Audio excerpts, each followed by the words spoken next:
Assalamualaikum warahmatullahi wabarakatuh dan selamat pagi.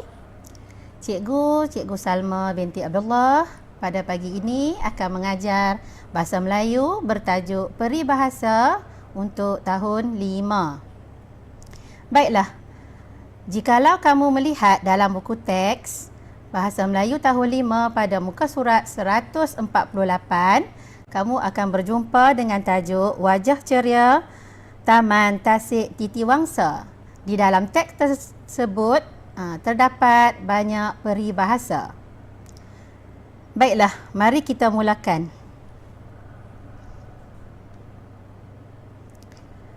Kita mulakan dengan definisi peribahasa, kemudian diikuti jenis-jenisnya dan contoh peribahasa. Kita bermula dengan definisi.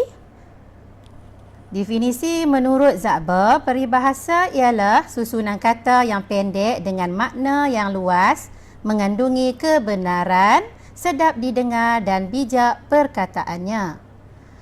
Terdapat banyak pihak yang mengklasifikasikan peribahasa seperti berikut. Peribahasa selapis yang terdiri daripada pepatah, bidalan dan perbilangan. Peribahasa berlapis iaitu perumpamaan dan lidah pendita. Namun untuk tahun 5 kita belajar yang 6 sahaja, iaitu simpulan bahasa, perumpamaan, bidalan, pepatah, bandingan semacam dan kata-kata hikmat. Di sini cikgu tunjukkan jenis-jenis peribahasa yang cikgu sebutkan tadi. Kita teruskan. Yang pertama ialah simpulan bahasa. Apakah simpulan bahasa ini? Simpulan bahasa merupakan jenis peribahasa yang paling mudah dan ringkas. Biasanya simpulan bahasa terdiri daripada 2 patah kata. Contoh simpulan bahasa terdapat banyak, tapi cikgu tunjukkan 3 sahaja di sini, iaitu yang pertama, darah daging, bermaksud anak dan saudara mara daripada keturunan sendiri. Yang kedua, tulang belakang, harapan kepada keluarga. Yang ketiga, anak buah, bermaksud anak saudara. Dan seterusnya, yang keempat, ibu kandung. Ibu kandung bermaksud ibu sendiri yang melahirkan seseorang. Kita terus kepada bidalan. Bidalan merupakan peribahasa yang menekankan bandingan dan teladan. Bidalan mengandungi pengajaran dan pemikiran yang bernas. Perkataannya pula pendek dan mudah diingati. Contoh bidalan. Ada 3 cikgu sediakan. Yang pertama, indah khabar dari rupa, bermaksud perkhabaran selalunya dilebih-lebihkan daripada keadaan sebenarnya. Yang kedua, belum duduk sudah berlunjur. Maksudnya, belum memperoleh sesuatu yang dihajati tetapi sudah pun berasa gembira.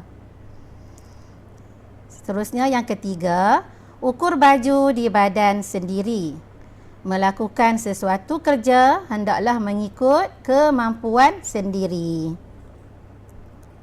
Kita masuk kepada pepatah.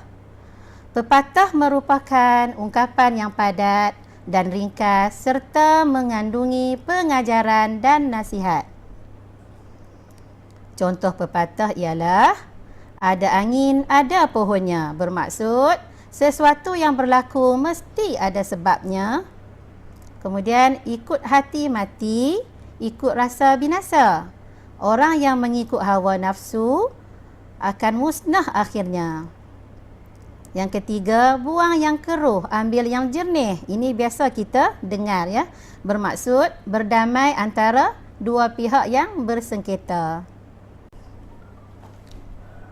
Seterusnya kita masuk kepada peribahasa jenis perumpamaan. merupakan sejenis peribahasa yang berupa perbandingan dengan sesuatu yang lain.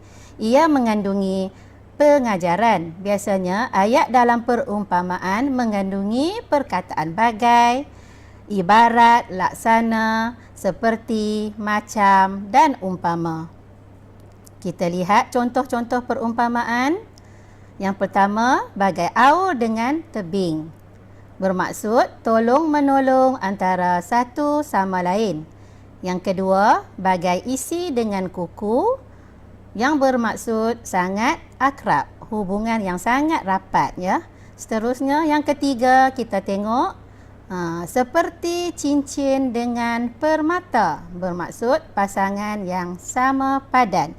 Biasanya kita fokus kepada pasangan pengantin, ya, biasanya bermaksud seperti cincin dengan permata ini.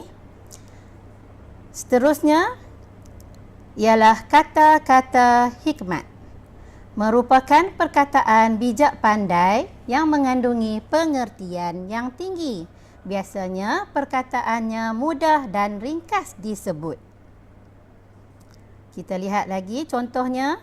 Ada 3 yang cikgu sediakan, iaitu yang pertama, bahasa jiwa bangsa. Yang membawa maksud bahasa itu ialah semangat sesuatu bangsa. Yang kedua, bersekutu bertambah maju. Bermaksud perpaduan dalam kalangan rakyat akan menjamin keamanan negara. Dan yang terakhir, masa itu emas. Bermaksud masa itu sangat tinggi nilainya, nah, yang bermaksud berharga. Masa itu sangat berharga. Dan yang terakhir ialah bandingan semacam. Bandingan semacam merupakan perkataan yang membandingkan sesuatu situasi dengan sesuatu yang lain. Perkataan seperti, laksana dan bagai juga digunakan. Contoh bandingan semacam.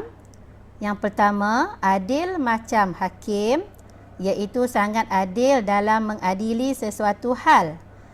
Yang kedua, angkuh macam merak, bermaksud sombong ataupun bangga, sama juga maksud dengan sombong. Kemudian yang ketiga, berat seperti batu, menunjukkan sesuatu yang sangat berat. Liat macam getah, menunjukkan sesuatu yang sangat liat. Dan yang terakhir, nikmat bagai di syurga, yang membawa maksud sangat sempurna. Baiklah, sekian sahaja pelajaran kita pada hari ini. Jangan lupa subscribe, like dan share di Santarian Channel. Bye!